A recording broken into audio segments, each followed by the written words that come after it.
Good morning, good evening, good afternoon. Welcome to the JoMiRo podcast. My name is Robert Adams, and I am here with our usual Michael Kripe Hello.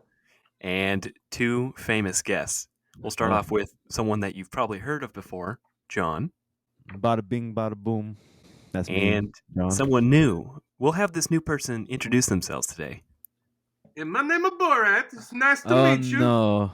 We're breaking up the classics. Yeah, that Caleb. It's Caleb. Say your name.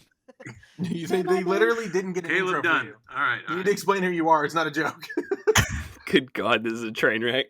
It's okay. What? That's our lives. I do nothing, and I work in a retail store. Hey. Hey, watches a lot of anime. That's good. Hey, All right. we're gonna that cut me. that. Yeah, definitely. Yeah, definitely gonna cut that's it. It's not Caleb. gonna make it into the podcast at all. Yeah, so like John said, that's Caleb. Now we've all, Michael, do you want to say that's Caleb? So we've all taken a turn to introduce him. That's Aside Caleb. from Caleb introducing himself. It's gonna become a No, freaking that's Borat. meme. Borat introduced Yeah. himself and then left. But this is Caleb who will be joining us. That's joining us for the rest of the Caleb. podcast. So how are you guys doing today? I'm barely holding on to life. What? He's been dying. He's been dying for 2 weeks now. Literally, he's been on the brink of his own existence for 2 weeks. I What? died 2 podcast episodes ago, and we're just hanging on right now. Is it still the vaccine? No, absolutely not. Why would you Just- say that? Were you an anti-vaxxer? What's your problem?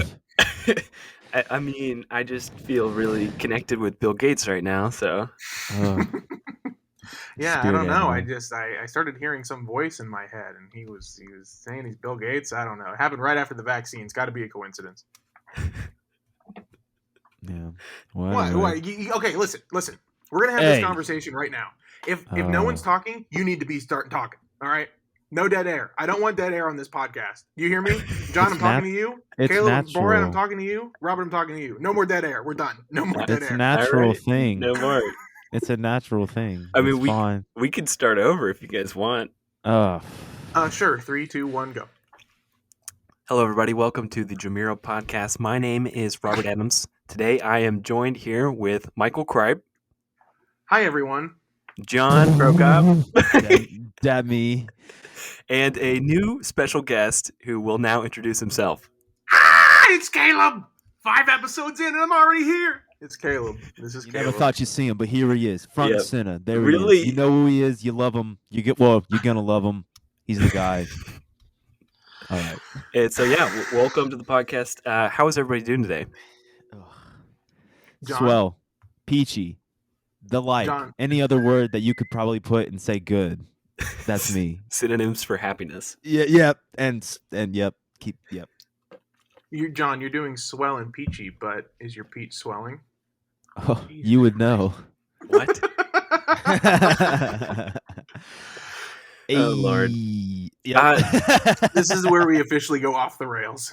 Well, yeah, so No. All right. Yeah. John, take us away. How are you, Robert? How are you? I'm doing really well. I've had a nice full day to recharge and not do a whole lot. So I've been spending a lot of time learning recently. So that's been Oh fun. yeah. Yeah, lots Learning? of Are you gonna tell us about learning today? No, I'm not. Okay, good. Because I don't want to hear any of that crap. That's what I thought. I figured it'd be boring, so we're just Yeah. gonna move on. Who wants to go? Who wants to go? You're Who's got technically the- up first. Oh, Yeah. okay. Joe, Oh, Miro, my Is it name. Joe? John. I thought Caleb was Joe for today. Okay. Caleb I'll is, take us away. Special. So far Newborn off, Joe. far off world. I want to talk about anime and stuff in our childhood, or like basically some things that were like super trendy in our like childhood. We kind of all grew up around the same time, you know. But, Wow. So like, yeah, wow. Things like Pokemon and Digimon and Beyblade and Yu-Gi-Oh. Well, are you gonna put that up there with like a phenomenon thing, kind of like that? Well, that's made in Japan, right? Yeah. What, SpongeBob? Yeah. I don't think so. John, you're wrong. What? Now, What is Caleb, he I need you talking to about? assess where your joke is at right now, and I need you to decide whether or not it's worth But continuing. It's I not was worth gonna, it. Let's just move on. I was gonna ask which ones you guys were and like why Oh and man. etc. Well, you mentioned Beyblade, and that brought back so many memories because that was something I got really deep into for a little bit. I don't know if you guys remember like the whole fighting pits that they made for that thing. Oh yeah, Oh, no. of course. Yeah. And it like I actually got more into the quote unquote sport than the actual TV show. It was like, it was so much fun. There were like so many kids at school that had Beyblades, and there was like an arena that we just like kept at the school. I don't know whose it was. And every now and then like people would just play. It was so much fun. Literally just Yeah. spinning tops. That's all Why it is. didn't we have that in high school? Just like There taking should have been a Beyblade club. yeah, in the cafeteria. All right, I am Oh my betting God. my sandwich and my roll on, whatever the freaking whoever's like disc and stuff. So Yeah, we okay, had go a ahead. we had a conversation a few podcasts ago about what sport we would make everyone watch. In America. And I think I Yeah. want to change my answer to Beyblade. Let it rip, and it's like everything. Yeah, man, that'd be Fit- awesome. We can fit "Let It Rip" in the national anthem. I wish I knew that intro to that show. That show hit me a lot too. I watched that pretty regularly, like every time it was on. It was like what I was watching most of the time. If I had to really single out an anime that gripped me as a kid, I have like some vague memories of like different anime that would play like an Adult Swim, like when I had to go to bed, Mhm. But like I remember, I'm gonna botch the name, but it's something like Bobobo Bobobo. Have you guys heard of this show? Yes. Bob, I Yeah, have thank not. you, Robert. Okay, thank you. Show's hilarious. Formed my childhood. I watched that show a lot. It's very funny. Bo bo bo bo bo bo bo bo. So it's literally it. Wait, was this through? Is it called Toonami? Is that what it was through Adult Swim? Yeah. Yeah, I think so. Hold on, we're gonna do some googling. Oh, I have seen this guy. The guy with the fro. Oh, absolutely. Oh my gosh. Like I don't remember specific stuff from it. Oh, I was actually talking about Bo. yeah, that name. I was talking about that with my coworker Brian the other day, and it sparked some memory. I don't remember much of it, but I do remember it was funny. I just remember the fro. I don't remember anything, like no plot, nothing, just the fro. Looks like Johnny Dare with an afro.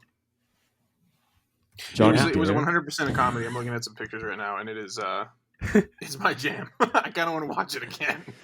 I mean, yeah, Well- I'd freaking give her a shot. There's like those shows that they have such an impact on your childhood, and you want to go back and watch them. That was like Codenames Kid Next Door for me, and Oh yeah. I Oh, tried man. rewatching it. It's unwatchable, guys. Like, Oh no! Don't say that. Robert, stop. What in the world? No, that's I know. I'm you're sorry. lying. No, I no, I've watched it recently. I You're th- just wrong. I No, think Teen it's not Titans is good. one that like stayed pretty good. It's Like awful. well, we're not talking about Teen Titans Go. We're talking about Teen Titans, like the original. Oh, the original is great. Oh yeah, I think that one is still. I freaking am trying to find that like on a physical copy, like buy it. I think I'm also gonna- like, the Sorry, colors were Robert. really good on that. Like, Yeah. it was just like artistically well designed. It was also like hit like really dark points. And Yeah. stuff like that. It wasn't all just like sappy, happy stuff. Yeah. Before we get away from Teen Titans, I need to make it clear that Teen Titans Go is not a bad show. Is it really? It's got it's adult really humor. You guys, after this is your literature for the week. Go watch Teen Titans Go to the movies. I'm being completely serious. It's a great movie. All right. Go to the movie. Like on a Bo level, bo and Teen Titans Go to the movies. like is it But- like the Lego Movie type of thing where it's like made for children and adults? Yes. Okay, Yes. I can get down with that. The Lego Movie is infinitely better, but it's still a really great movie. Teen Titans Go to the movies is. I mean. But you didn't like Yu-Gi-Oh or anything like that? Oh, of course. I was trying to think of like the ones that are like explicitly Was it- anime. Oh, gotcha. Oh, yeah, did you didn't have to like go that deep, but I was just Right. like these things that were like huge phenomenons is kind of what I was talking about. I mean, like, I watched like a little bit of Naruto and Dragon Ball. Like it was Yeah. like, whoa, this is like really intense compared to the cartoons I normally watched. But Yu-Gi-Oh was definitely very formative for me in my childhood. I remember going to see the Yu-Gi-Oh movie in movie theaters and getting Yeah. The some of the card, special cards baby. they had, and it was magical. It was really Yeah. magical. Well, Did see, you- I felt the same way about Digimon too. Like that's the crazy thing is I felt like Oh, dude. I connected to like all these in a way. And then it was just like I don't know which one. Like Pokemon is the one that's probably stayed with me the longest. Oh yeah. But I feel like Digimon, like I feel like they grew up with their audience. Like they have newer stuff out that's like more adult, which is like cool. And then Yu-Gi-Oh is still going. Yeah. Like, Have it's like- Somehow. Yeah. Have you guys seen the Digimon movie? The first Yes. one, assuming there's second and third. Is it the Absolutely. one where they go into like cyberspace? Yeah. Oh my Yeah. god! I've seen that movie 20 times and I could watch it again as an adult. I It's haven't so good. seen that, but I get. Oh what, my is God. it just Digimon the Oh, movie? John. John, Something you like gotta that. watch it. More Googling is taking place. I can't tell you Digimon how the good that movie. movie is. Wait, real Yeah, quick. I mean, Before we get away from Yu-Gi-Oh, did you guys ever go to Yu-Gi-Oh tournaments? No. Yeah, like once I feel like. They I were like played it a lot with my friends, for sure. they were always in like game stores on Saturdays, I think. They take like- that stuff seriously. Oh, I just and wanted. it's I just wanted actually not Exodia. Yeah. I had I three. remember opening I my had first 3 of the pack and getting a pieces. leg. Yeah, I remember getting a leg, and I was like, "Oh my gosh!" Yeah. And it We're was- looking at Digimon right now. Forget the it was mascot. power surging through me. I think Digimon was a lot. I mean, it was very similar to Yu-Gi-Oh, but I think there was a lot more emphasis on the characters in the show. If I like, and like making them like cool. Yes. Whereas Yeah. it seemed like Yu-Gi-Oh was like, look at all these special magical monsters and all the seriousness, and I Yeah. think I was more relatable to Digimon as a child. Yeah. Well, if the monsters themselves had personalities, whereas like in Yu-Gi-Oh, it's just kind of like they listen Yeah. to whoever has it's just like there's not really a dialogue between them. But then like with Digimon, it was just like, oh, Agumon's telling freaking Tai out here how he feels, and Yeah. I'm literally holding a Digimon card in my hand right now. It's the Ultra Digivolve card. It freaking looks sick. It's like one of my favorite cards I've ever owned. I'm surprised I still have it, but Digimon, to me, as much as I enjoyed it, always felt like it was just sort of capitalizing off of the popularity of Pokemon, So Yeah. it always felt like I don't know, like a secondhand version of that to me. But like it was so much of its own thing that I feel like it doesn't get the credit it deserves. You know what I mean? yeah, I get what you're saying. Yeah. Well, I think also like the Pokemon movies really threshed out like so much plot and character development, and like people built, relationships with everything. Like Pokemon Forever, I cried. Oh my It god, was golden. Pokemon! I don't know if you guys Which one remember is this. that? I want to say It's with like- Celebi. Oh, Yeah, okay, my yeah. God, dude. Sorry, Suicune? can we talk about the first movie, like Pokemon the movie first? Yeah, when the With world will turn to Mewtwo. ash. You want to make us Oh cry? my gosh! And then you have the one with Lugia. Oh wait, that's okay. Yeah, I mixed them up. Oh yeah, no, yeah. The first one is Mewtwo, and he's just like, "What is existence?" Yes. Basically. Yeah.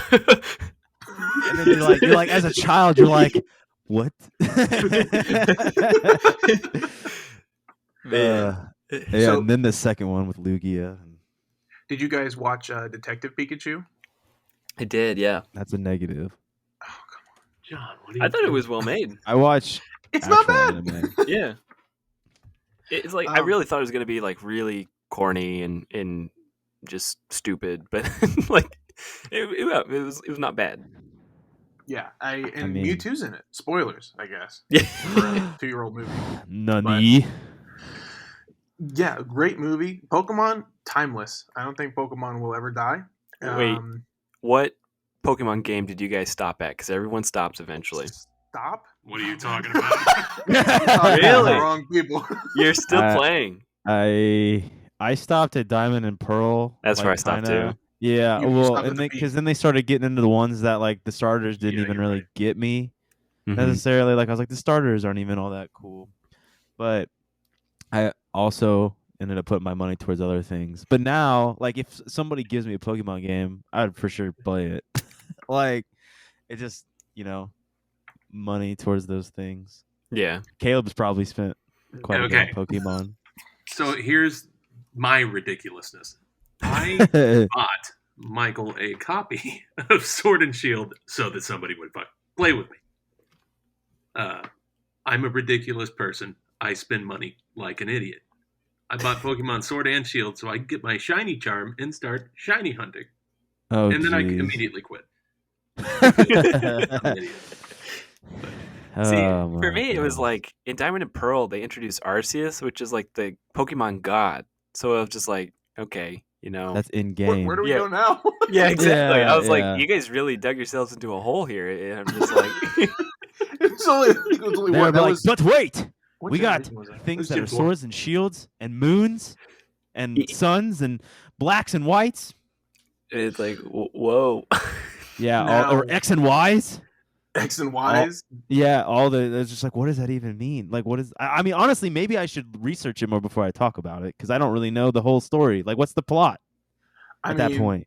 You gotta so, catch them like, all. Does not matter. That- after a certain one. it doesn't matter that much, but I gotta say, like, I played through Black 2 only a couple years ago. Really good game. That's the thing is Black 2 and White 2, they're like cult classics for Pokemon. They're what people wanted the games They're to be. really good. Yeah. It's So, are those like remakes of the first? Like, so like the first no, No. they're sequels. to Black 1 and Black White 2. I mean, Is White that 1. not confusing for you? I mean, it makes What's the sense. problem? I was just like, why? Oh yeah, no, 100%. No, why comes later? No, I know. No. I knew it. I knew it. I should have seen it coming. That's the end of the podcast. We beat. And then that John dies this Okay, episode. but seriously, when is Team Rocket going to be labeled a terrorist organization? It's like, because of like all the things that they've done. There's so much kidnapping and But like, they've also helped have they? Well, occasionally.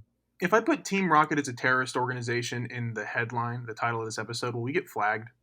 Well, I don't know. Joey was Almost stopped by certainly. Uh, TSA, so That's true. Joey did get stopped by TSA. that's why Joey's Did not he on this really? cast right now. For Oh everyone who's no, listening, he's getting checked right now as we speak.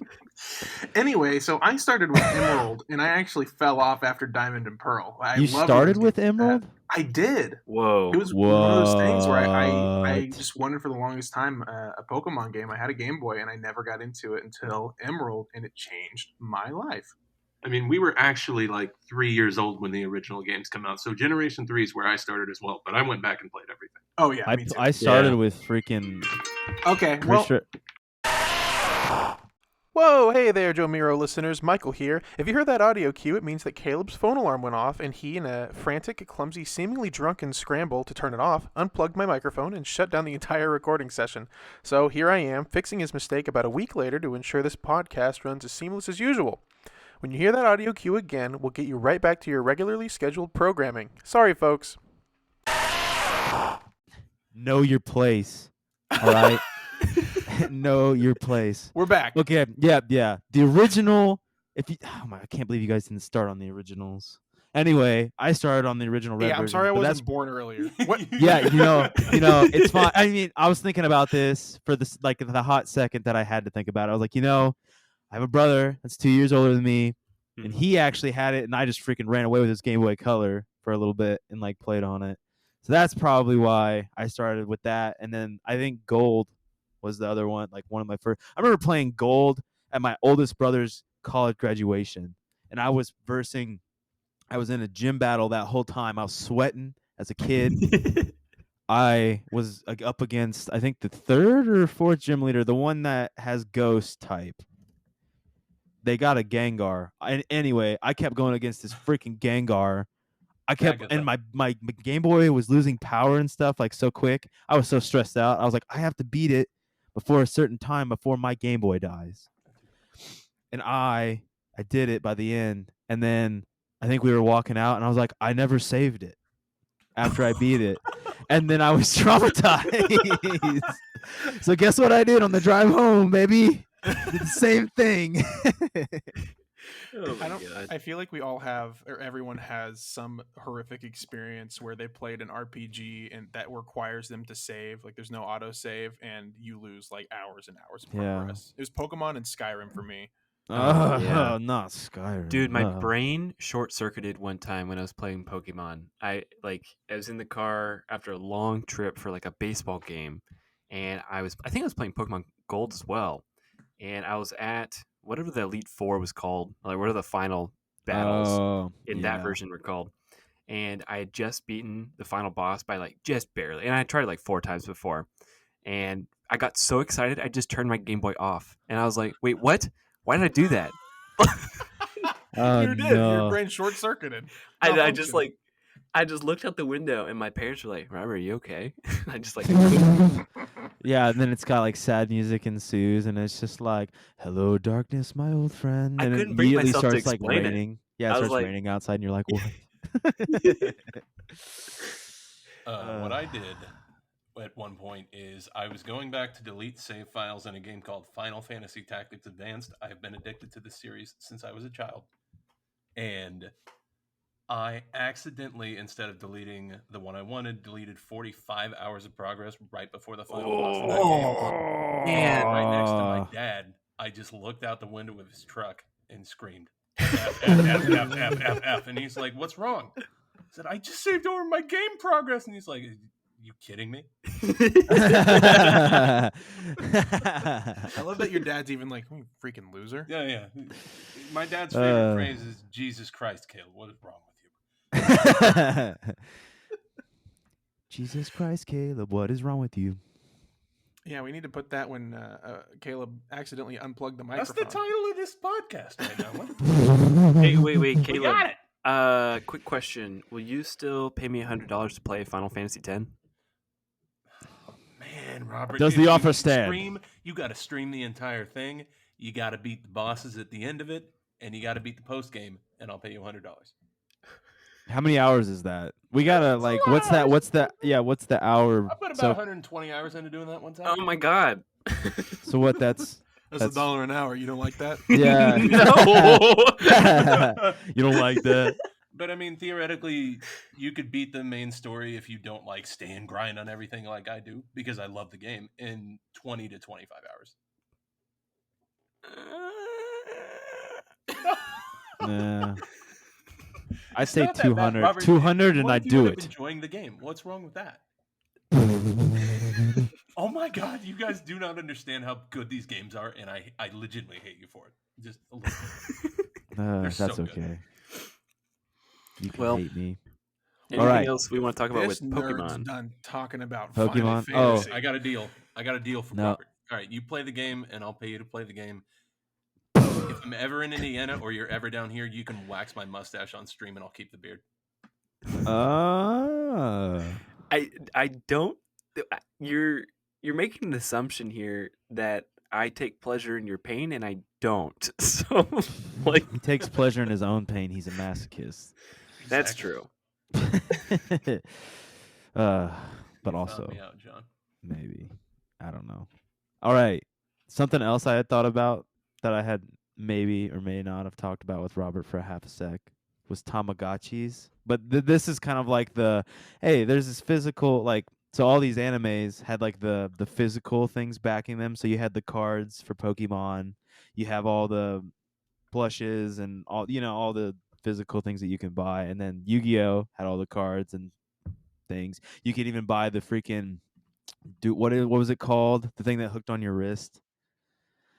Where I you know what lay you're down talking about. yeah, I you can't lay down remember the it. cards and it like literally like will move and shift and stuff like it does in the series. And yeah, that's kind of why I wanted to talk about this stuff. I was like, I wonder, like, I know Michael and I have literally gone to Walmart together and bought Yu-Gi-Oh cards as adults and had Why would you a say that? grand time. That's slander.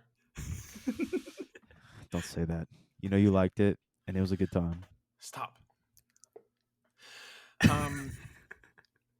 Wing Dragon of Raw is like not as cool as Slifer, but they're still both cool. Objectively. How many generations did you guys get your Tamagotchis to? What was the furthest you got? Jeez. I think mine was 4.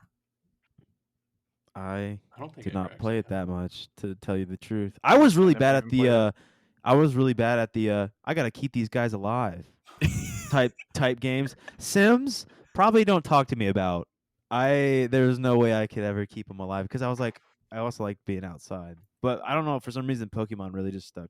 So We're glad you don't have any pets right now, John. yeah. Uh, There's a I'm difference not if sure it's we can actually really there compare them. physically. It's like a little thing I can clip on my belt loop in my backpack. My Hulk backpack. I think we have exhausted this topic to death if we're talking about Tamagotchi. Michael, what would you like to talk about today? There we go. There's the ding ding. You know, I thought for about 10 seconds about what I'd like to talk about. Perfect. And I came to the conclusion I'm going to talk about something that not all of us can relate directly to. I'm sorry, Robert. Caleb. I want to talk about The Last of Us. Oh. Just me. All right. What about it? I want to talk about why it's a freaking cultural phenomenon. I know that none of you have played part 2. We won't talk about part 2. We'll just talk about part 1. Caleb played part 1. And John I paid for part 2. Then I didn't play it. And then John has also played part 1. Now, Robert, I actually want to start with you. What do you know about The Last of Us as someone who has never played the game, but I'm sure you've heard of it? Let's see. I have seen clips, and I know that it's about, or at least I know that it involves zombies, or at least what I think are probably zombies. They could be called something else. I don't know. I really don't know too much about the game, except that there's like a main guy, and there is a young girl, and I think she is immune to the zombie thing, and so if I remember correctly, the whole point is like they're trying to create some sort of vaccine, or I just know that maybe she's part of the solution. But then I know that there's like a bunch of moral conflict. And the ending was spoiled for me, but I don't really remember all of it. So It wasn't spoiled for you. It never happened. Oh, well, that's about all I remember. I guess it's like also. I guess it looks like it's in the future, and there's a lot of overgrown stuff, and it follows a lot of the trope of like maybe zombies aren't the only bad guys. Am I right or am I wrong?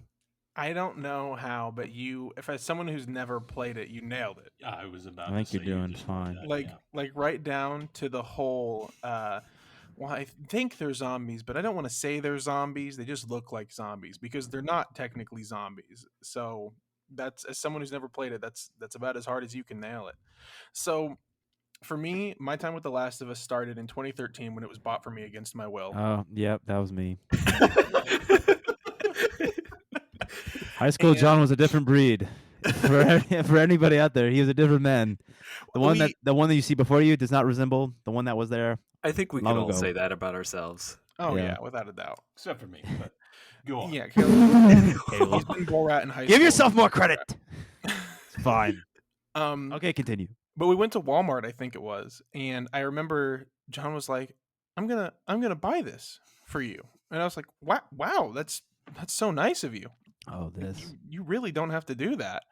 And then we made our way to the front to check out, and as we were standing in line, he goes, "You'll pay me back for this, right?" Because apparently, young John must have had a loan shark that he had to pay back at the end of the week. Yeah, I think I don't think it was Walmart, by the way. It was definitely like whatever's there now. Is the it vintage stock Hastings? yep, 100% was Hastings. Oh, maybe it was. But anyway, doesn't make it any better. Yeah, that actually, it being at Hastings, I forgive you. It never happened. It's a fake place. It never existed. But yeah, and I was like, sure, man, I guess, because I was kind of like lukewarm on the what I had seen of the game so far, so I wasn't too crazy excited to get it. I loved Uncharted, the previous games from that same developer. And I took it home and I played it, and it's still one of my favorite games to play. I think it's just so desightly desightly. Are you okay? I'm having an aneurysm live on this stream right now. Can you move both sides of your face? You okay? Yeah, I'm good. It is so tightly designed. There you go. Desightly timed. You're doing good. You're doing great, kid.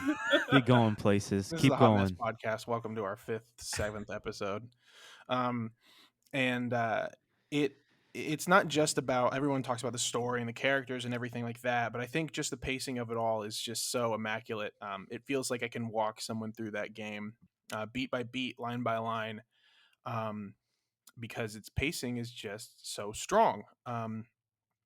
It's really just really a triumph, I think, and I think it pushed video games in a much different direction. I know some people are maybe more tied to gameplay, but I think it's safe to say that big blockbuster games definitely tend to strive for narrative-driven adventures now, and I think The Last of Us is part of that. Caleb, what is your experience with The Last of Us? I don't actually remember if I played it before or after you. After me. You played it after me. Okay, I got a hold of that game, and I had never been gripped by a third-person shooter. Or It's a third-person shooter. It's a survival horror. It's a third-person survival horror. I usually stick to JRPGs, single-player games, not games like that. I've never been gripped by a game like that before. And honestly, since, I would have to say. You won't play part 2, though. Well, you saw the reviews on Metacritic. I can't do it. Oh, yeah, that's this guy. But it's still one of the best games I've ever played. It's honestly kind of annoying to hear about a remake already. There we go. That's what I wanted to talk about, too. They're remaking The Last of Us. This game came out in 2013. Reportedly. Oh, my goodness. It came out in 2013, and it had graphics from 4 to 5 years in the future. Yeah, they remastered it, too. Like, they already did the remaster on it for... Oh, my God. Wait, so they're gonna they're gonna remake it the exact way they had it, or are they gonna almost certainly? Well, so the rumor is that Naughty Dog is handling the remake, so the developer that handled it the first time around. So if anyone is going to be changing things about it, it's gonna be them. Like, I don't know if maybe they'll insert some nods to the second game or something like that, like a sort of almost like a foreboding like a thing like that. But like so much with that. Yeah, I think what the reasoning behind it is because HBO has a Last of Us television show they're working on right now. What? Yeah, advertising. Pedro Pascal will play Joel. Bella Ramsey from Game of Thrones is going to play Ellie. Ellie. And walking on somebody. Gabriel Luna, who was in Terminator, Dark Fate, and Agents of S.H.I.E.L.D., is going to play Tommy. I think those are the major castings. But the dude who created Chernobyl, HBO television series, is working on this show, along with Neil Druckmann, the original director of the first game.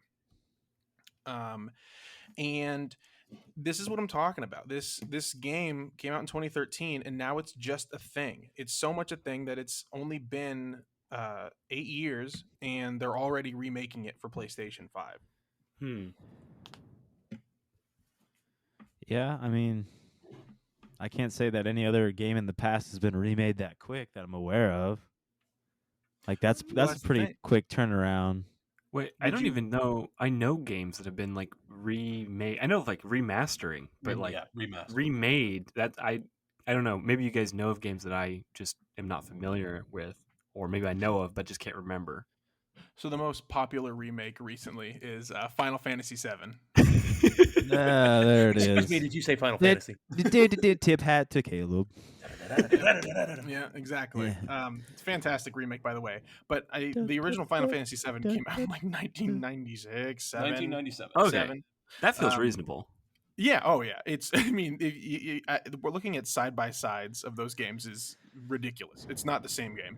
literally, like it's a completely different game. They change a lot of things. They take a lot of liberties with it, but I think the So overall package is really great. is that what makes the difference between remaking and remastering is like the content? It can, not necessarily. Yeah, remastering is usually visual upgrades plus a few things you couldn't do before, like lots of PC remasters of. Since I'm obsessed with them, Final Fantasy games will have mods that you can put into it. There'll be a button where you can speed up the game Yeah. so that you don't have to waste your time grinding, stuff like that. So when they remastered, let's say Marvel Spider-Man is a recent one. They remastered Marvel Spider-Man, which came out on PlayStation 4 in 2017, and they launched it on PlayStation 5 alongside Miles Morales. And that remaster is just the same game. It's essentially a port. They just brought the game from PlayStation 4 and made it look a lot prettier and run a lot better on PlayStation 5. And they added some cool visual features like ray tracing that had made reflections look really cool and things like that. But it's also an opportunity for them not just to get more people interested in the game so they can play Miles Morales because it's essentially a sequel. Um, it's also an opportunity for them to pack in DLC. So people who didn't play DLC the first time around can pick up the remaster, and then they get the DLC bundled in with that essentially no extra cost. Essentially. I'll keep saying it till I die. And so, but like a remake, the idea behind that is it's built from the ground up. They didn't have any of those assets that they could just bring over. Um, and I'm sure that they will with The Last of Us. There might be some things, but for the most part, if this remake is real, it's gonna be made from the ground up for PlayStation 5. It'll look pretty drastically different, I'm assuming. Yeah. Um, Well, I mean, they mocapped the original thing, right? Like that was yeah, all mocap. Are they gonna do that again? Like, I assume probably I because that's what Neil Druckmann's freaking yeah, Lord Wait, what Director mocap that's jargon. What's mocap? motion motion capture. capture. Ah, gotcha. Okay. Yeah, I don't know. That's jargon. I don't know. Yeah, you're right. You're right. You're right. It totally is jargon. It's funny that you were just so accusatory. Yeah, yeah. It's just like That's jargon. I feel like I was shot. My Objection. wounds. But I Bleeding honestly don't out. know. I'm not privy to how the technical aspect of these game making really works with something like that. Like, is that something they can bring over the data behind that they captured? Or yeah, I don't know.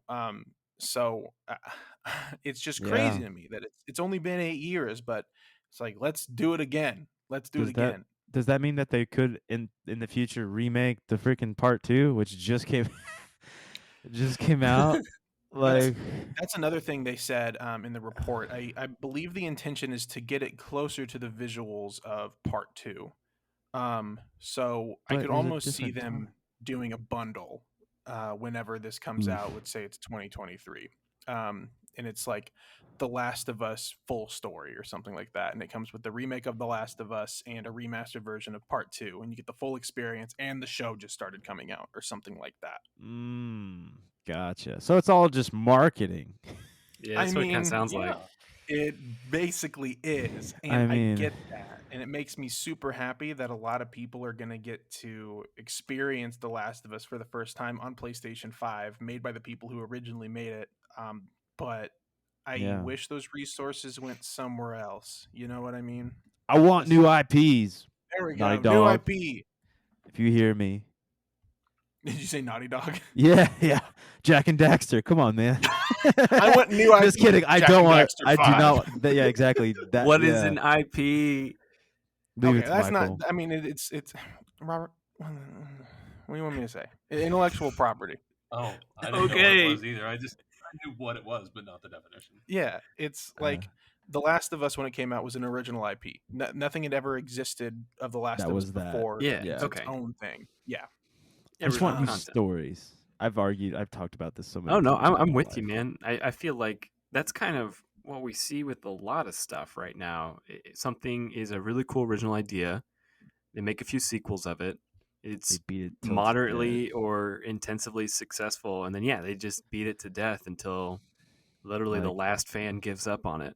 the horse of Star Wars has been beaten Uh, over and over and over and Yeah, over. but like, what if we made a new Star Wars character? Let's We can let's beat just him to change. death next.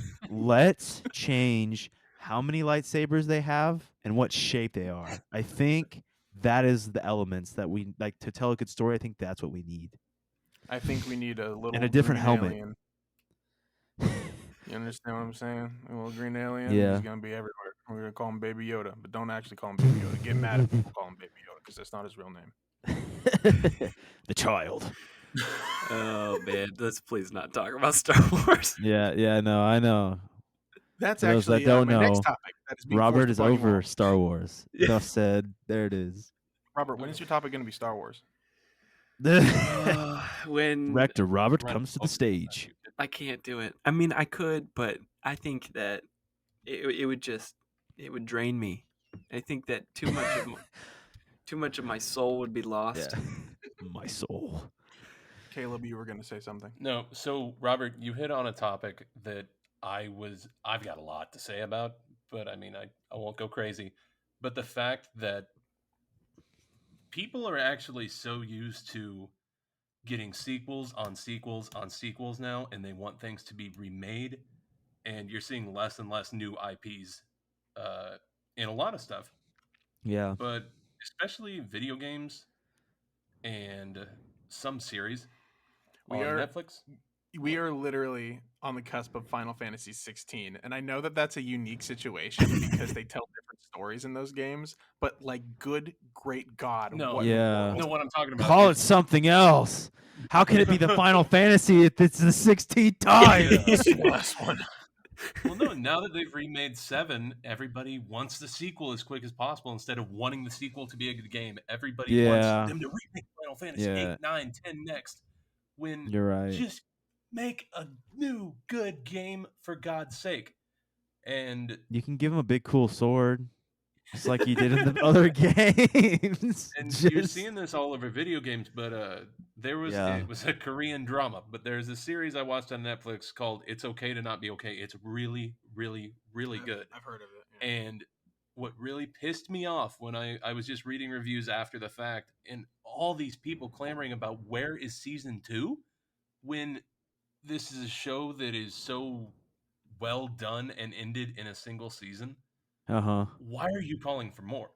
Yeah. Why can't we just let things be good enough? It's money, Uh-huh. I understand, but still. Yeah. Have you? Is that so? Like, do you know if the writers were like, we wanted to finish on season 1, or if they were like, we only intended to do season 1? The way it ended, It seems the very main clear. villain was taken care of. The 2 people that were stuck in their lives moved forward. The Mhm. ending was perfect, and everyone's Had like, closure. "Where's season 2? There's this Yeah, one had little plot hole closure. here that we haven't Mhm. resolved. Let it go." Yeah. You see that a lot. That's a Yeah. that's a very common thing. 100%. Yeah. Especially with TV shows, it's just like, all right, well, it did well, so where's our next season? But then it just gets killed. Yeah, it just gets beaten to death again. Versus like, hey, I put out this really cool thing. I have another idea. Do you want to invest in that idea? People would rather just keep putting out the same thing that like they know makes money. It's like, I get it. Like, I like those characters and everything, but it's like, I'm personally happy we got a part 2, mainly because the people who created the first game said that they were interested in doing a second part, and with that second part, there was you want to say it's like an anti-fan service game. It does not want fans to be happy, almost to a fault. But I love that. I love that they were able to do something like that on the grandest scale with a massive budget, and it looks beautiful and all these things. But an example of something I'm really happy to say did not get a season 2, and I don't think it will get a season 2, and I don't think you guys have watched this, is HBO's Watchmen show. Oh. I've heard of It it. it is absolutely fantastic. It is a perfect show. And it ends on a cliffhanger, and their writers said that they don't want to do a season 2. Like, they told the story they wanted to tell, and it's perfect. It's a I love fantastic that. show. Yeah. Yeah, that's good. That's being true to yourself versus selling out like for, Mhm. more money or whatever, and then driving the story to where it's not genuine anymore. Yeah, I think exactly. there's probably like a psychological thing here that I think studios and big artistic designers are tapping into and taking advantage of is I think, like a lot of people they feel comfortable with what they know.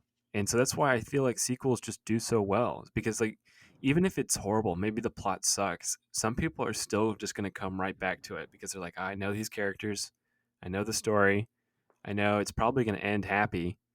So, you just kind of lather, rinse, repeat those emotions you got from the first one.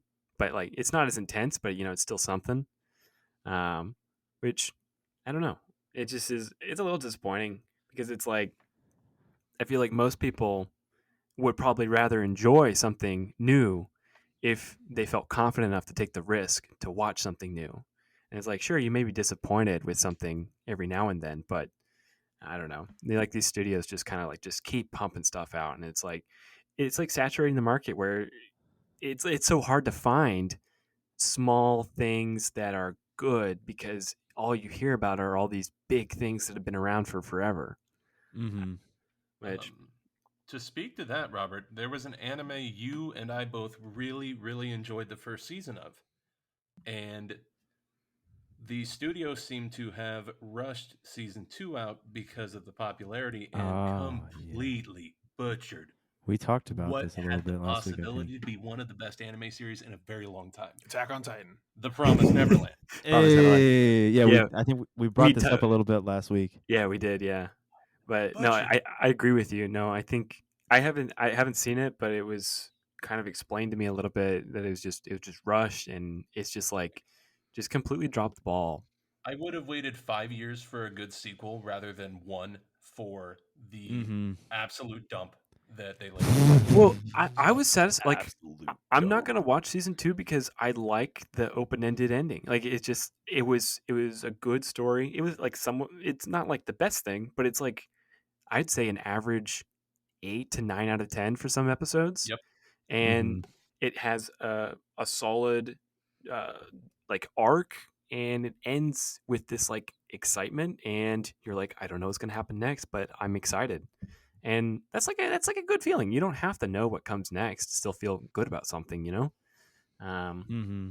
I dropped season 2 and forgot it ever existed, so I completely agree with you there. yeah,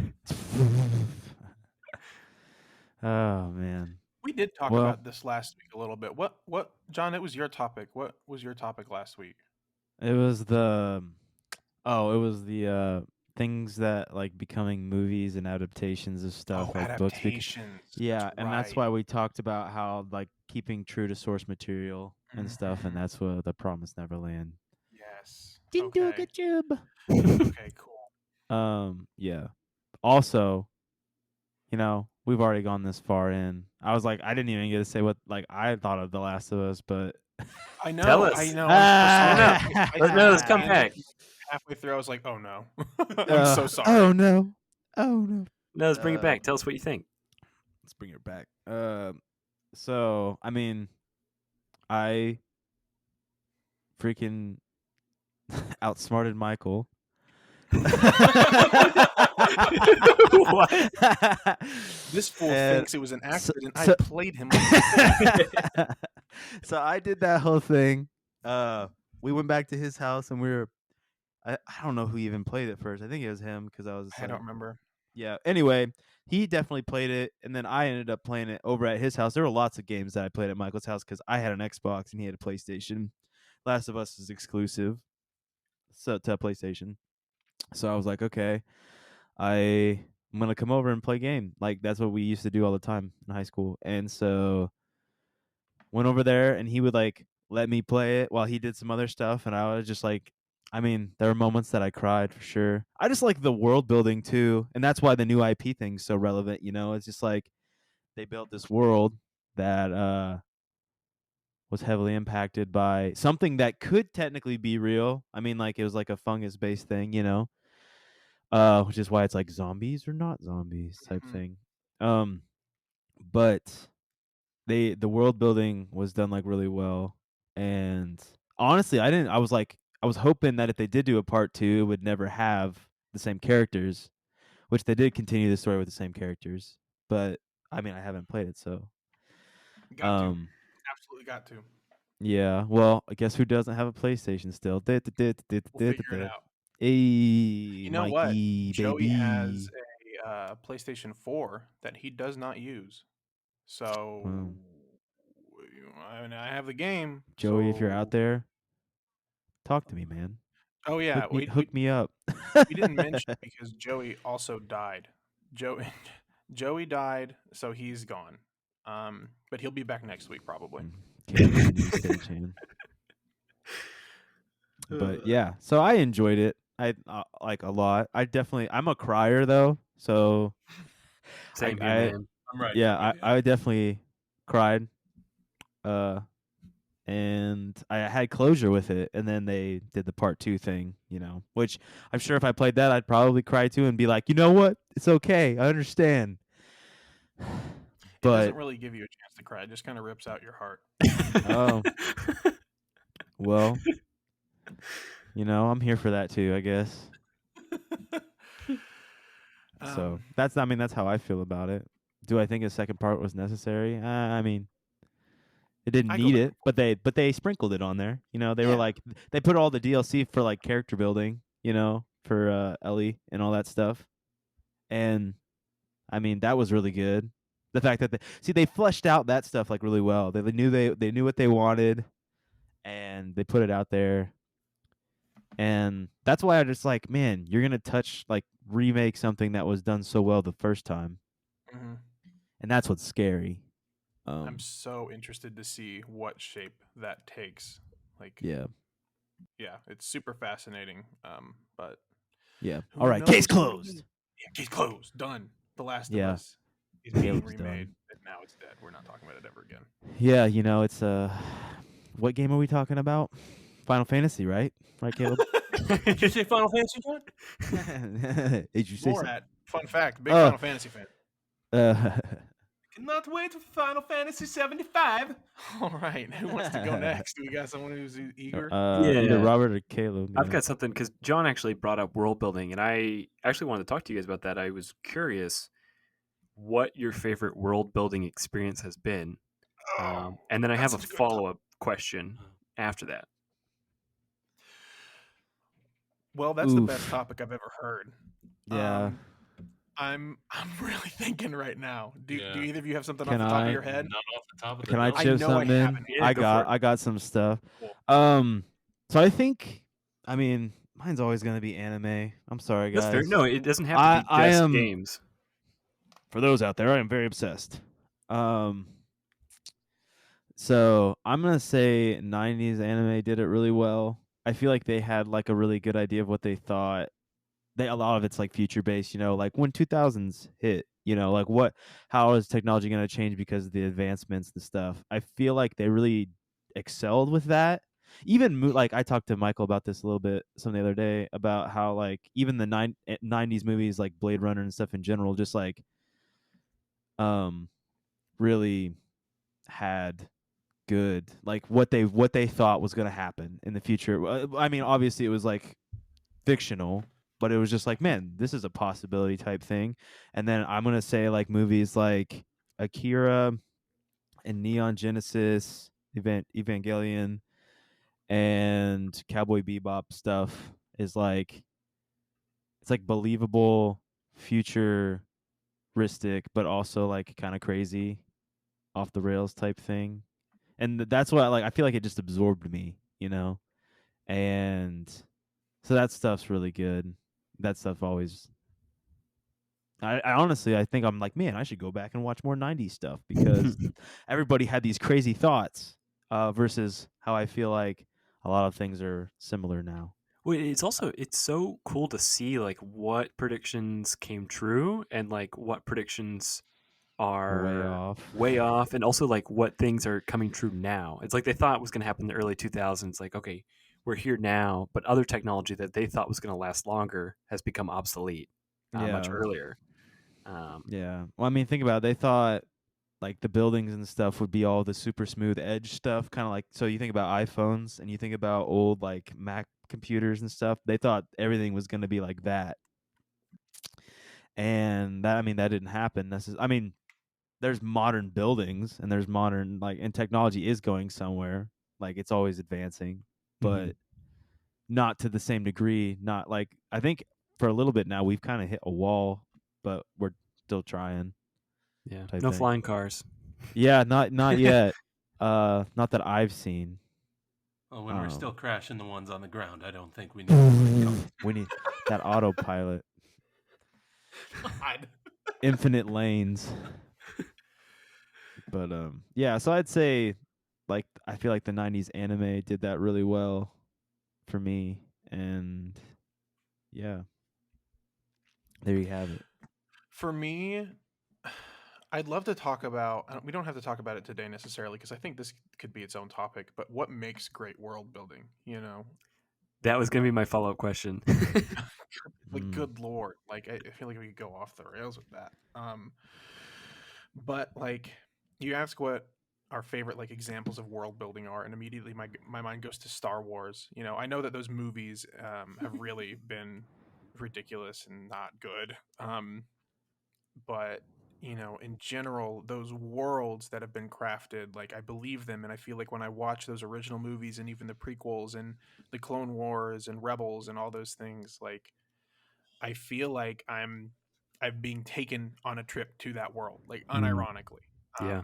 And I think that's because of lightsabers and how they work and the Force and how some people don't understand the Force or don't know it's real depending on like what era you're in the timeline and um just like how their governments work and there's so many little things that build up and make it feel like you've got a you're looking through the glass, like it's through the looking glass, and you can kind of see into that universe, you know.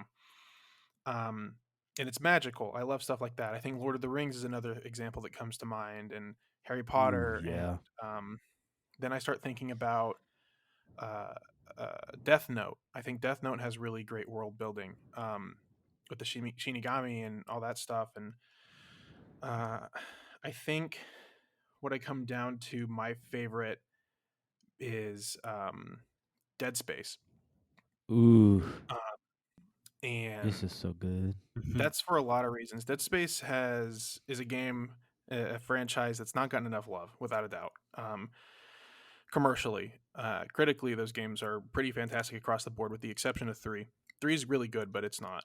It doesn't compare to 1 and 2. I don't think It's not the same. it's not the same. It's not the same at all. But that world building is also part of the gameplay in Dead Space.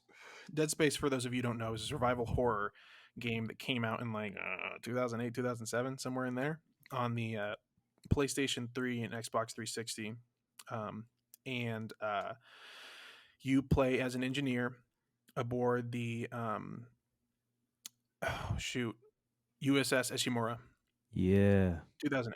Caleb Googled it. Isaac. He's a man. Yeah, Isaac. And you find out that you're going to see there's a distress call coming from the USS Ishimura, and you find out that the crew has almost completely been wiped out by this. I guess you could call it like an entity or something, known as the necromorphs. And the necromorphs are like this disease that turn the crew into zombies, but they're like horrific zombies with like blades as arms, and they're terrifying, and they don't have necessarily like shooting them in the head doesn't do anything. This is what I'm talking about, like as far as the world building and gameplay mixes in. Like you have to cut off their limbs to do the most damage. And your life bar is on your spine. It's a little blue light on your spine, and that factors into the suit. Your suit is an engineering suit. It's not like made for combat or anything. You can upgrade it and everything. Like and there's this whole religious cult that loves the necromorphs. I'm spacing on the name right now, but that's an example of a game where the HUD and the way the mechanics work in that game, I feel like when I play it, I am in space. I am Isaac. It's fantastic. I love Dead Space to death, and I want more of it. I imagine we'll get a reboot before something like Dead Space 4, but Unitologist, Caleb is just killing it over here. He's so quiet. Yeah, I'm going off on a tangent. I'll stop. But Dead Space is something I think would rarely get brought up in a world building conversation, but I think it 100% deserves to be in a spot like that. And that's where I'll stop talking about Dead Space, which I could talk about forever. Caleb. Nah, it good. Very, very good. Robert, It you've mentioned this game already. Do you care to guess which game I'm going to say has excellent world building? Enlighten me. Final Fantasy X, baby! Woo! Okay, so the reason the world building in Final Fantasy X is especially good is the main character is transported from his world to one he knows absolutely nothing about, and you get to see it through his eyes as he learns everything about this world, the religious body that governs everything, and how they use people and the hypocrisy within that.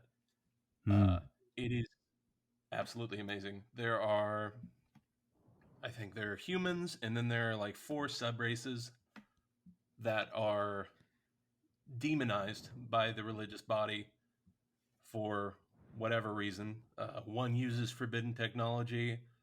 Uh, one just looks different. One didn't get along with humans for a long time. It's done so well. You meet somebody from each of these races throughout the game, and you learn what makes them great, and also that they're just people too. Yeah. And one of the guys in the main party is a religious fanatic, and watching him realize that there's nothing wrong with these sub races, and like finally near the end of the game, turning his back on the church for the greater good. It's just super cool to watch. They build out the world really well. They came up with a sport that never been thought of before that's played in that world every year in like a big cup like soccer. I don't know if I did a great job explaining that, but the game is awesome. You should check it out. Make it past the prologue next time, Michael. They were playing stupid space sport ball, and I was like, could this be any more boring? Did they try to make this boring? I mean, are we gonna try to attempt to answer the second question? Well, real quick, I'm. It's interesting that you guys all picked games that involve a lot of suspense, because I think that is a really tricky emotion to like do well in like a game or a movie. I feel like those types of films are not as common as other genres or like in games as well. But when they're pulled off well, they are really, really good. Mm-hmm. Which, Yeah. because like the first thing I thought of was the first couple seasons of Game of Thrones, mainly I was gonna say Game of Thrones. because Great it was world just building. I think the world building is just, it feels like real characters, real anxieties, real desires, real emotions, just Real real incest. Fake incest. But incest. Sorry, you're no, keep going. You're doing great. I think now I would love to transition to what you guys think about makes good world building, because I feel like there's different aspects for different genres that help different things. Because so another game that I thought of was PT, which, very minimal world building, but Very minimal game. a very minimal game, but it sucks you trailer. in, and it was a phenomenon. And so, there's a game like that, but then there's also a game like Skyrim, which has so much content that you have to discover on your own. So I don't know. What do Yeah. you guys think goes into a good built world or well All built right. world? The duo. Do you want to go or do you want me to go? I can start. I Okay. can get into it quick. So I think I kind of mentioned it earlier. I think it's a lot. It has to do with a lot about how those small things add up. And how we can see our own world translate into a different world. So like in Star Wars, like I said, they have their own government. Like that's something we can relate to, but it's different in its own ways, and we can see how they figure out their problems in that universe versus how we figure it out. And I think it's relatable in a way, but it's also different enough where it feels like it's a different universe. You know what I mean? Um, but beyond that, I think it's not just the small stuff, but it's the potential for small things once you dig below the surface. And you kind of dive a little bit deeper into what those things could be. So in Star Wars, I think Star Wars does a really great job of piquing interest into, like, I think the Jawas in their sandcrawler thing. I think it's a sandcrawler. In the first movie, those aren't really explained. They seem like they're merchants, but they also are sort of like scavengers. So like that's really interesting. That's a really interesting idea, and they're so weird, and they have their own language. So like ideas like that get people thinking, like, what else is there to this? Like, what are the Jawas? Like, where did they come from? Why are they on other planets? What are the other planets like? That's another great thing with Star Wars. I'm talking about Star Wars world building all day. This is a Star Wars podcast. Is the planets. The planets are so distinct. Like, the first time you see Hoth after watching episode 4, you're just like, what in the world is this place? And then you go to Dagobah, and then like it's just never ending. Like it's all so unique, and they have different factions. Like that kind of ties into like what I was talking about, the Jawas. Like you meet these different factions, like the Empire and the Rebels, obviously, but then you have like different gangs and things like that, and gang leaders. And I think really great world building piques your interest, and has little things that kind of help audiences relate to those universes in that world. I think that's in general, that's how I would describe good world building. So something Michael just touched on was the language, or different languages, new languages in whatever medium you're talking about. And Robert, in Game of Thrones, you have Dothraki, which is done extremely well. They legitimately made that language from scratch. I forgot about that. And it's completely consistent through, as far as I know, throughout the series, at least in the books. And in Final Fantasy X, you have a second language spoken by some of the people called the Albed, and the main character goes through the game and he'll find like primers about the language where you learn the language with the character as you go through the game, and as you go through, he begins to understand when things are said in the language, and you read it with him, like which words you've figured out. It's just really, really cool and well done. And you should play it. And everyone should play that game. Are you kidding me? Final Fantasy X. How many plugs does he have in here? He's getting paid off. Platform. Yeah, he's getting paid for every this podcast single. Is sponsored by Square. We do not condone any sales. That is a good point you guys bring up about like languages. That's such a I was thinking of Lord of the Rings. Yeah, exactly. Yeah, that was like a big thing when they said that. And I think that's a thing that takes me out of the experience in a lot of other films. The thing that comes to mind immediately is all those World War II films where all the Nazis speak English, and I'm like, what? Oh god. And it's like, it just doesn't make any sense. The realism type thing.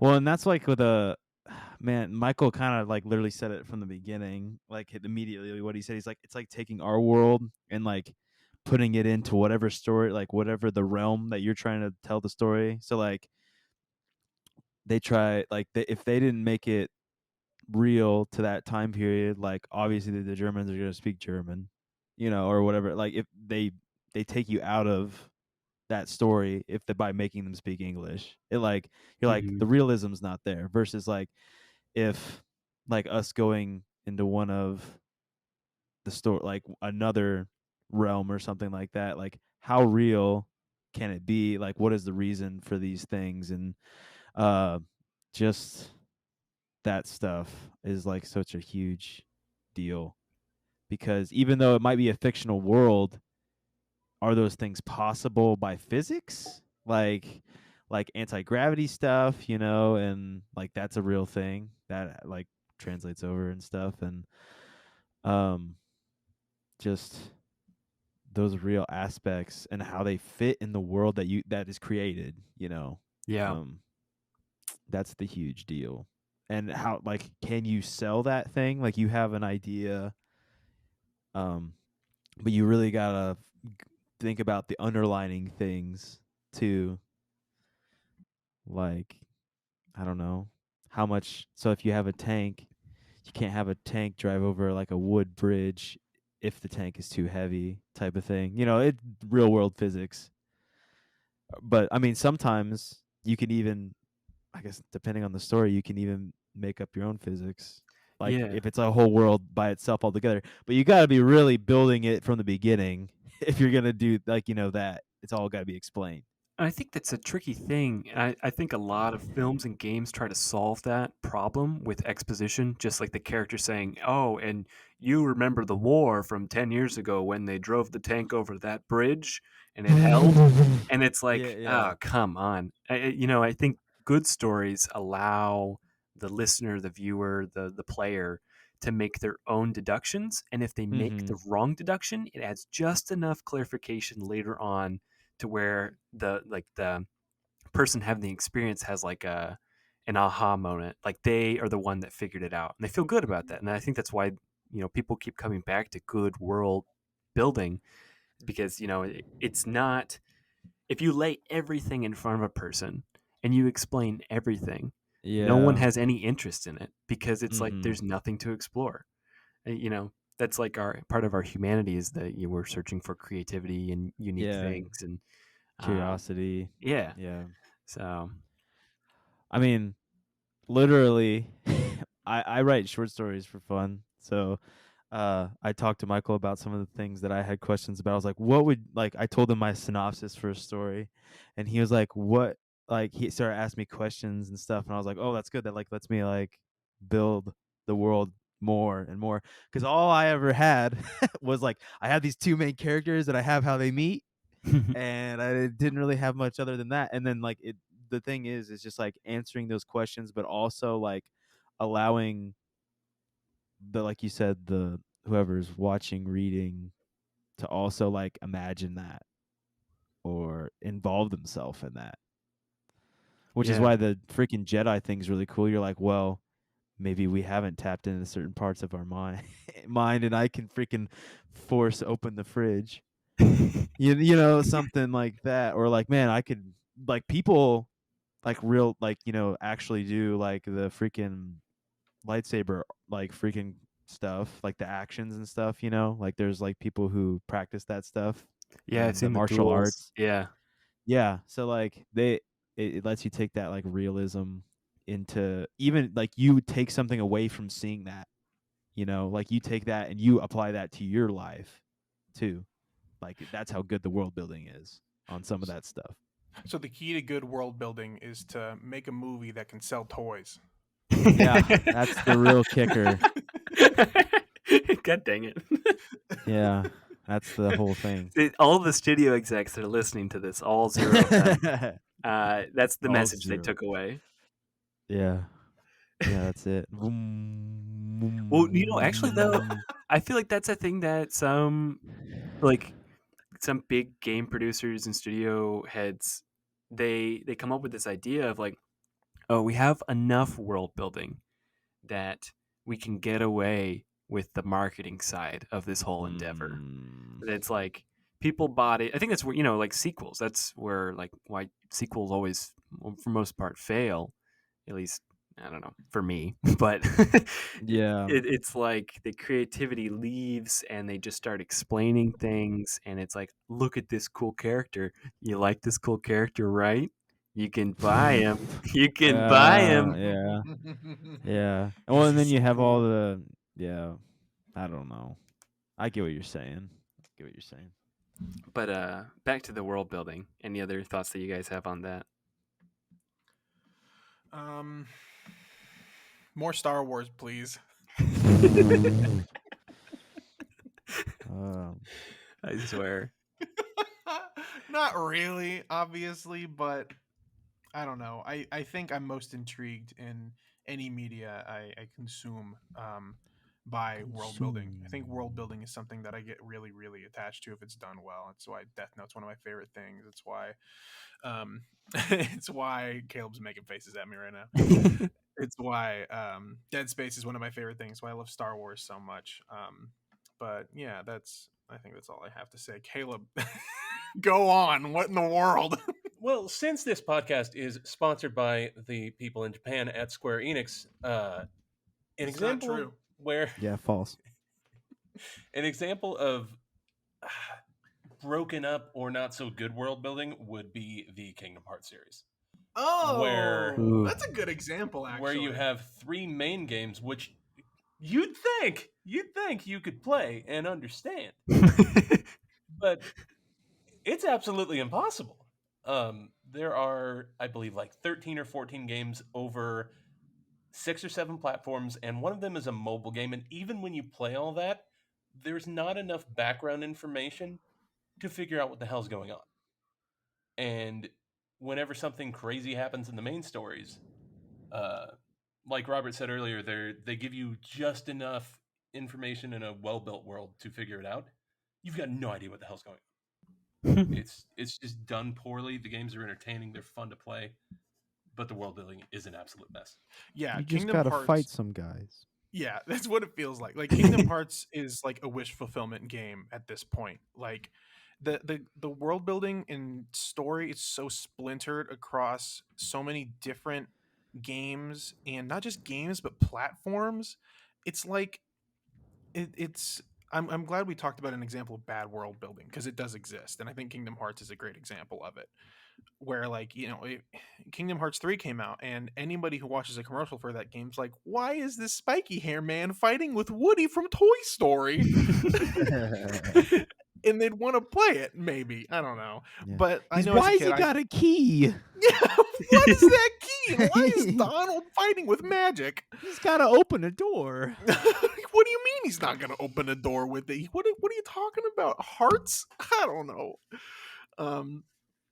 But yeah, it's horrible. they're entertaining, but the world building is so trash that it makes it really hard to stay engaged. And I think world building is really important if you want to keep people engaged, with even the littlest things happening. At least depending on what you're trying to go for, not necessarily, but yeah, I completely agree. World building Kingdom Hearts very bad.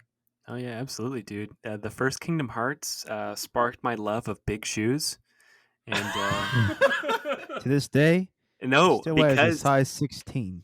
think about it, the games got bad, and now I wear regular size shoes. So Robert, Is shut that up. like the same? Is that like the same thing? Like the trick cereal? Like now we all see them as like normal like cereal balls, but they used to be fruit shaped. Is that the same thing? whoa, they used to be fruit shaped. Yeah, dog. Are you serious? 100%. Wait, did they change it? I didn't know they changed it. Oh yeah, they changed it. Oh Oh, no. 100%. Stop it. Trix has horrible world building. Yeah, my it's God, called you're the real right. world, bud. I It's called the real forgot. world, baby.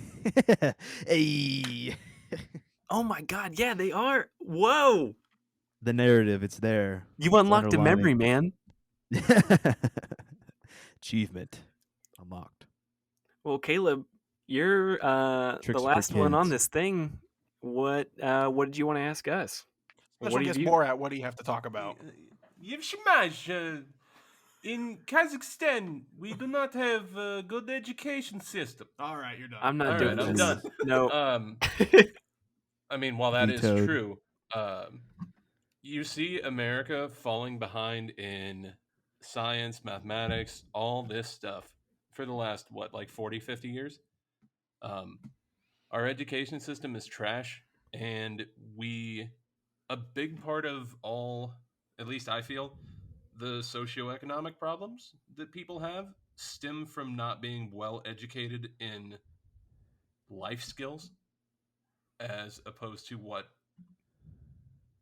impractical stuff you will never use if you do not go to college. I was thinking, I know Michael's got one, and I know there are a couple out there, like classes that should be added to a curriculum or required for high school students, or classes like personal finance that should be expanded upon for high school students, so that America just has less problems overall. Michael, do you want to start this one? Wait, so you're asking us what question? Like what Like, classes? like if you each had a class that you could add to the curriculum in a high school or in our school system, and make it mandatory, so that people had some knowledge of. I've got an answer. He's got one. And it's That League guy. of Legends class. What? Because Esports. if League of Legends is going to be watched internationally, then we need to know how it works. Because God knows I don't. I've written about it. I don't know how League of Legends works. And this is why we are where we are. And in a serious note, not a serious note, media literacy. I think media literacy is 100% a necessity for anyone at all, period. You know, we're the more we progress as a society, the earlier we get technology in our hands. You know, it feels like you get into third grade, second grade, you've got a phone already, you know, and kids are getting on the internet and they understanding. I'm trying to think of the way to phrase this. How we communicate on the internet is so different from real life communication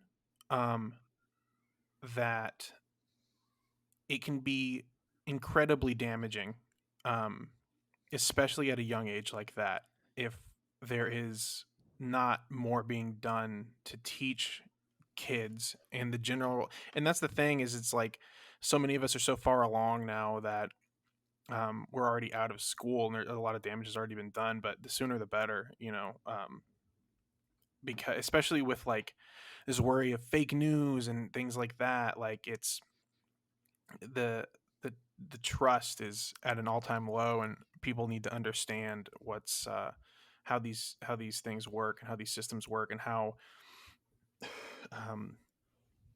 communicating online works. And it's we don't we don't at all. That's essentially my spiel on it. Caleb wants to add something. Well, that's Oh, great. okay. Yeah. So online, you're essentially, if you're scrolling through Facebook, Twitter, whatever, if you don't know who to follow, if you don't know what to look at, if you don't know how to find, especially local news as opposed to mainstream news, you're either going to have mainstream media or just straight trash clickbait thrown at you. And a big thing going on right now is just COVID anxiety and COVID depression. And you've got the same mainstream media that is negatively covering COVID, talking about how to get over COVID depression or how it's okay. It was the New York Times, some statistic on their weekend briefing about how the MSM has covered COVID negatively in 83% of their articles, or like 83% of coverage, as opposed to 60% in the rest of the world. And when you look at local news throughout the United States, it lines up with the rest of the world. So basically, if we could all just find stories that aren't skewed in one way or the other, we would be less anxious people, and the world would be a better place. And I don't really know. Michael and I took a college class that was media literacy, and basically what you learn is that you can't just trust one source, like, ever, because everybody's got an agenda. There's always a narrative that somebody's trying to sell. So literally, it's just the world is always like everything's going to be coming at you. You have to decide what you think is true based on your schema and your background and who you are. And I mean, that's why I think the media literacy thing makes sense a lot from my perspective. Yeah, and that's the gist of it, right? Is it's understanding that how we communicate on the internet is vastly different from how we communicate in real life. But it can still hurt people. Yeah. And I'm at the point now where I have family message me to ask if a site is credible, you know, or like if they should believe this, and I try to like help them. Like my mom messaged me just like yesterday or 2 days ago. She was like, is this real? And it was some website saying, I don't even remember what, but it was clickbait. It was a lie. It was like, oh, blank and blank. Christian Bale is reportedly returning for Batman 17. You know what I mean? Like that kind of stuff. Mm-hmm. And it's scary, but yeah, John's right. That media literacy class, it's simple stuff. You know, it's nothing too crazy. And I think that's why it would be not just beneficial for everyone, but pretty Yeah. easy to pick up if we get it in kids' Like a faces high school. Yeah, early early enough. on. Yeah. Yeah, 100%. Because it's all about, like, a lot of people just see one thing and just take it at face value with that one thing. Well, guess what? The word on the internet most of the time isn't even true. You can ask the princess from Nigeria that you see ending up in your email, and like, dude, it's crazy.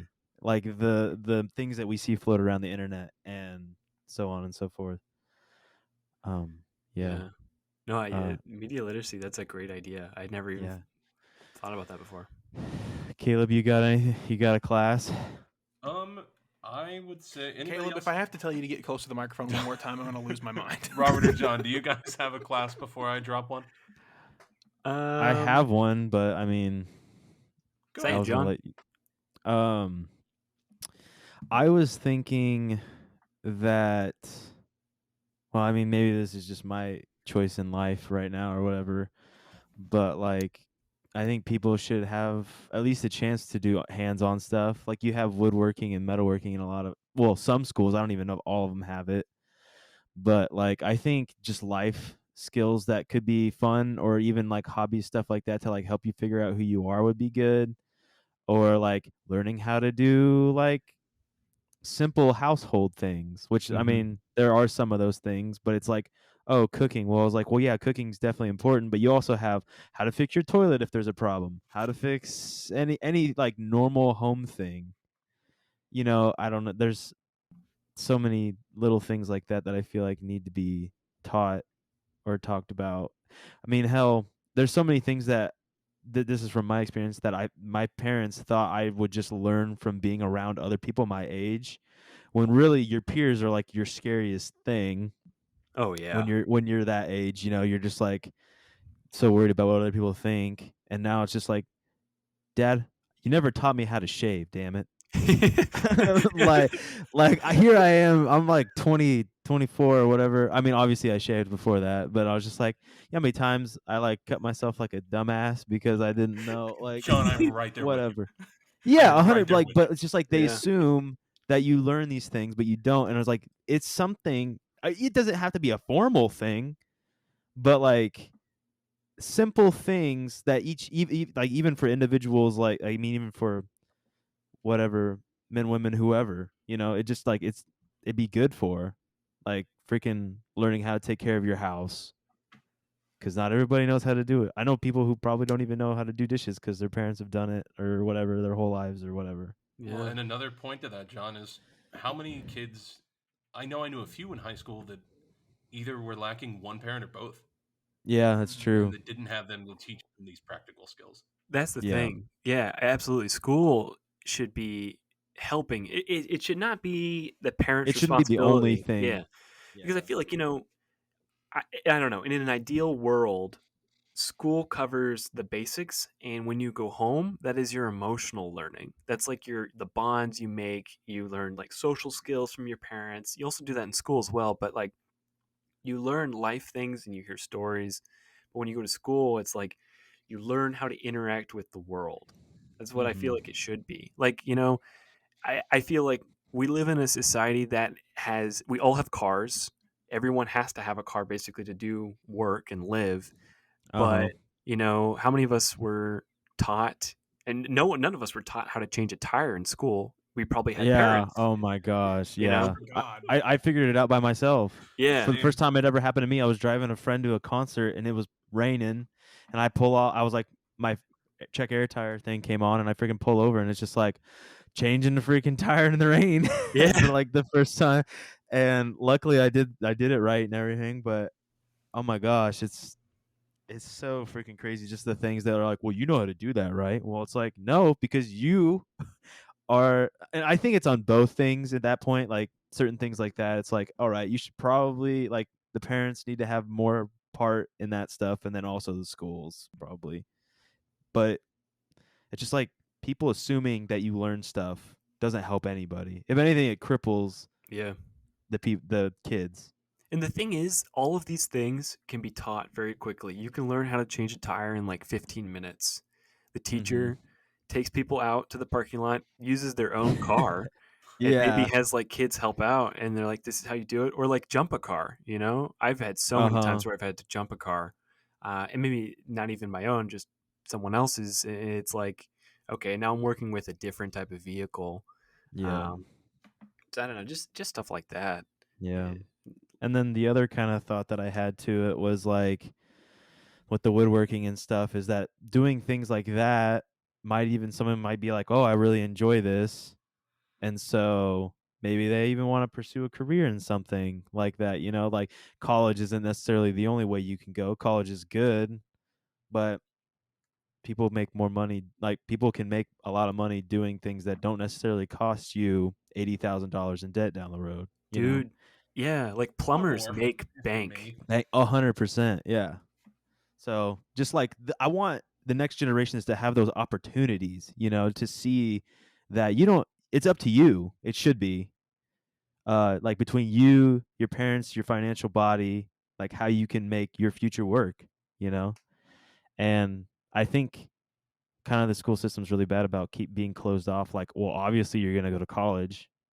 I was like, well, what if I don't want to spend $100,000 Yeah. or however much wherever you go? Well, also, and 'Cause we're yeah. forcing immature people to make really mature decisions. Like, Yeah. you know, we're like 17, 18, 19, and it's like you have to make a decision that's going to influence the rest of your life, but you don't really realize it yet. Yeah. I mean, you think that moment is all that matters. Like who you're dating then, all changes. All changes out there, folks. Yeah, it's just life, man. That's what they need to learn. My class idea was similar to what you said, John. I wrote down like hands-on stuff, life skills, but also I would love to see people do like enrichment, because I think we probably all heard of like gifted classes, and I think that system is just so problematic because it takes a select group of students and it says you're very special, you need to be perfect, and if you don't achieve that, you're worthless. And then on And the it other also hand, socially isolates those students. exactly. And then on the other hand, it's like, you're not smart enough. You're not good enough. You can't achieve anything. You need to work harder.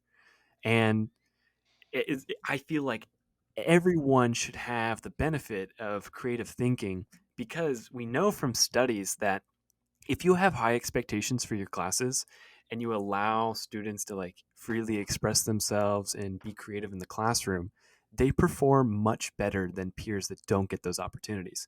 Like if you have a teacher that says, I think you guys are going to do great, I expect so much from you all, without like putting on all the pressure of like, these are the things, and if you don't do it, you fail. It's like this, like, I believe in you mentality, that students like actually succeed. And I really wish that we just had like maybe an hour a day where it's like brain games, or maybe people just like learned how to have like more like deeper conversations, or Mm-hmm. read something they're actually interested in, or just like do something creative, drawing, art. And it's not like you have to do XYZ. It's like you are in control of what you want to do during this time. Here Yeah. are the outlines, you get to fill it in however you like. And that's Mm-hmm. like, you develop like a sense of individuality, which is kind of lost through Mm-hmm. school. Like school is such like a cookie cutter type thing, and Yeah, no one put you in a fits into that. box. Yeah. Yeah. Man. I don't know, I Yeah. have a lot of opinions. Yeah, no, I get exactly what you're saying. I was literally thinking whenever you brought the individuality thing, that's exactly where my mind was going. I was like, God, it like helps you figure out who you are before you go out into the world and get pummeled by who everybody else is, because that's kind of how it is. I think Robert, I think describing it as cookie cutter is perfect. I think everyone learns differently, and it just feels like school is like you have to learn this way, and if you don't, then you suck. Yeah. I resonate hard with that. I felt like school was something that didn't really ever, the way we learn in school didn't click for me most of the time. But then when it did click, it was like, oh, I just didn't resonate with those other things. Like, I'm not stupid. You know what I mean? Mm-hmm. Man. And are we ready for the last one? The last one. Oh, Last one. The Last of Us. The Part Last two? of Us. Oh my god. Oh no. Full Real quick, circle. if we are did we all speak our piece on Besides me. education? Oh, besides you, okay. I- Um, before we get away from media literacy, because it is something that is so unknown and a lot of people don't understand what that is, I do want to read like a literal like Google definition of media literacy, if that's okay with you guys. nice. Okay. Yeah. So, as defined by commonsensemedia.org, media literacy is the ability to identify different types of media and understand the messages they're sending. And something Is else that I a wanted good to add about, source? what was that? Is that a good source? It's a good source for JoMiRo. Yeah, good enough for me, baby. But something else I wanted to add, real quick, because we're gonna do you, right? You ready, Caleb? You ready? Not right Gonna now. do me. No, okay. no. Into me. I think media literacy would be really good for holding media, like news media, accountable. Oh yeah. That's the heart of why I wanted to add. It's not the heart, but that's a really important aspect of adding media literacy in the education system, I think, because all of a sudden, if people know that they can't click on certain sites or understand certain stories are going to be false just from the headline, it encourages media to be more responsible and accurate. So I think that's super duper important. Okay, said my piece. Good piece. Okay. Good piece. Yeah. Baby claps. Baby claps. Oh baby yeah. I had a couple of quick ones, and then one I wanted to expand upon. I don't think personal finance, especially with how much debt people end up with coming out of college if you went, or credit card debt they end up accruing over their lives because they don't know how to manage money. Mm. It's terrible. I think personal finance, you should have to take at least 4 semesters of that, if not 4 years, because a lot of people do not go to college, and especially if you're not going to get a high-paying job out of college or right out of high school, you need to know how to manage your money, and nobody does. I don't. Go harder into a foreign language as well, Oh yeah. because everywhere else knows English, usually another foreign language, and then their language. And the U.S., I was only required to take 2 semesters of Spanish, and that didn't teach me a damn thing. Especially with how diverse the country is going to be in the next 10 to 20 years, I would have loved to know Spanish and have it down pat coming out of high school and college. And then last would be like a class about multiculturalism or world geography, where you talk about more of the cultures around the world. Because I was required to take world geography in college as part of my core courses, and I took it my sophomore year. And all the teacher did, she got up there and she's like, "Hey guys, these other cultures exist. Aren't they so cool? Can you believe everyone's not like us?" And I just remember I got angry. I sat there and thought, if you guys didn't already know this, your parents and your teachers failed you in high school. Like, how do you not know that other countries exist and other countries are extremely different? And then if you go to the Middle East, it's not just sand. It literally is. You have populated cities that are well designed, and it's so much more alike the U.S. than you think it is. And at the same time, it's so much different, and it's really, really interesting. What do you guys think about that? Yeah, I think that teaching multiculturalism is a I feel like that's tricky in some aspects because I think with anything, you know, a lot of our society in America is somewhat homogenous. Like we live in very similar communities on the local scale, and I think everyone is a little adverse to change or difference, and that's just human nature. Like if we see something different, we're a little bit hesitant to just fully accept it because we don't understand it. But I think that if people are like careful about that and they they can make like difference interesting. I think the big thing is like in the United States, there's this idea that difference is bad, and some people push that because it's based out of fear. And but then on the other side, there's a lot of people that push this idea of like you have to accept difference no matter what, which like people just don't respond well to that. Um, if you just tell someone to change immediately, they're not going to just hop on board most of the time. You have to Mhm. you know, conversations about like race and religion can be kind of dicey, but they don't have to be. They really don't have to be. Like if you come from a place of understanding and you make it known that like if you are ignorant about something, that is okay. This is a place to learn. It's not a place to be judged or be persecuted or ostracized. This is a place where we can come together and leave with a better understanding. Mhm. But like a lot of people don't have patience for that nuance. They just want to get to Mhm. the point because a lot of people who understand big topics well, they're just like, just hurry up and get with me. Which I think a lot of teachers do that with all sorts of subjects. They're like, just understand, just get it. Why don't you get it? Mhm. Um, I I don't know. think. Sorry, yeah, like it's. I think you already said it. It's not just about what a multiculturalism class would focus on. It wouldn't just be about knowing about these other cultures. It would be about understanding those cultures. You know what I mean? Um, but what? You gonna say something? You leave me a look. No, just something along the lines of what you said, how we are adverse to difference and especially talking about it.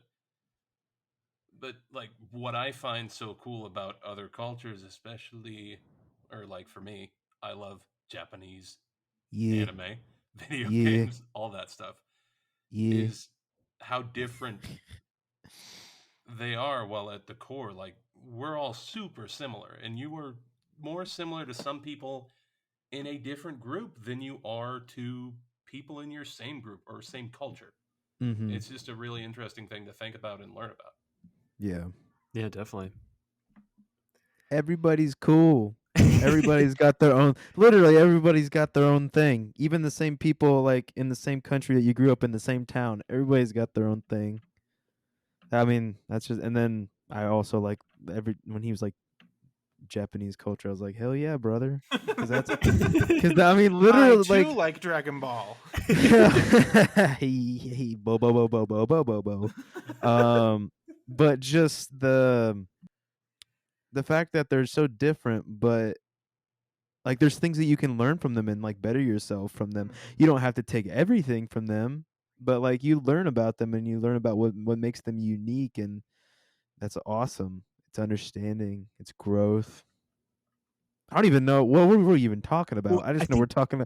you brought up a really good point there because I think that some people, when learning these things, there's this idea that isn't maybe expressed. Sometimes it is that it's like you have to take in everything when you don't really have to take in everything. It's when you learn about a new idea, it's not like you just have to fully understand it or fully accept it.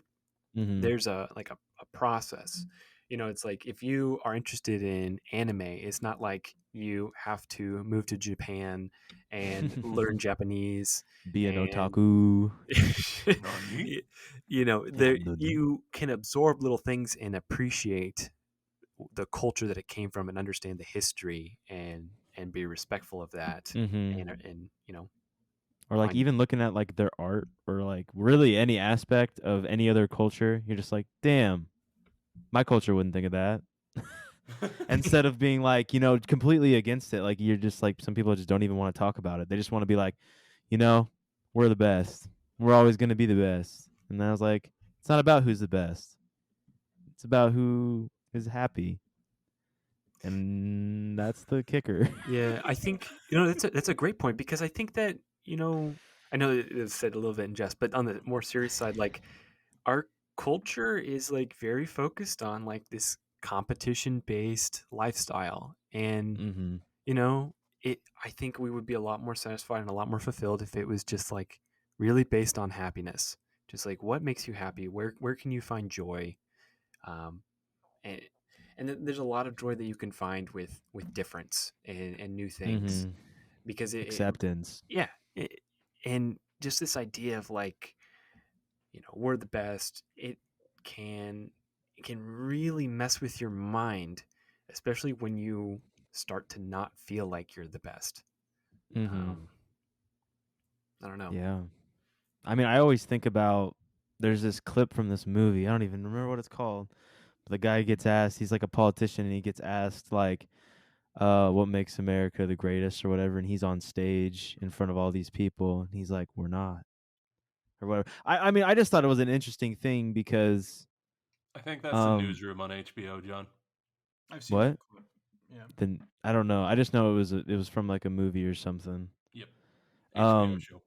Yeah, but I just thought it like tackled something that is just like, you don't have to be the best at things. You just have to, like we were just talking about. I feel like I just like regurgitated what I was saying before, but I don't know, just that always just hits me different, Absolutely. Mm-hmm.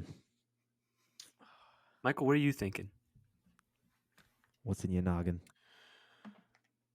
I'm thinking about League of Legends. Oh, no. I don't know. I agree with what you guys are saying on the whole. I don't have anything I think substantial to add. Okay. So how dare you ask me? Is what I'm trying to I'm say. sorry. Leave me out of this. What do you think this is a podcast with my name partially incorporated into the title? Kaleb, did you have any other thoughts about this? It's your topic, Kaleb. You have anything to wrap it up, or you got another hour in you? No, I'm pretty happy with the discussion you guys have had. This is it's been a long podcast. It's been good. It's been good. It's been wholesome. We're all about love here. Hell yeah. Except for Michael. Screw Michael. Yeah, I actually hate love. Good things are actually bad. Everything that I said was good. Garbage. Example, Not really. This podcast, good. That's why everyone should listen to it. Sponsored by Square Enix. Final Fantasy X, better. Oh, Jesus. Oh my gosh. Right on cue. No Mm. hesitation. All right, are we ready to wrap it up? I think so. Wrap it like a Christmas present, brother. This has been the Christmas present podcast. I don't know. Robert, you're the host. You can do whatever. Yes. Is Christmas 212 days away? Not sure. You'll have to check and see when this episode comes out. But we want to thank you all for joining us today for the JoMiRo podcast. Wait. JoMiRo. There are 243 days until Christmas. 243 days till you heard it here. Christmas. Yeah, you heard it here. We'll catch you then, and then in between. Oh, yeah. JoMiRo. We'll see you on JoMiRo. Christmas. JoMiRo. Caleb, you have to say JoMiRo. JoMiRo. There it is. JoMiRo.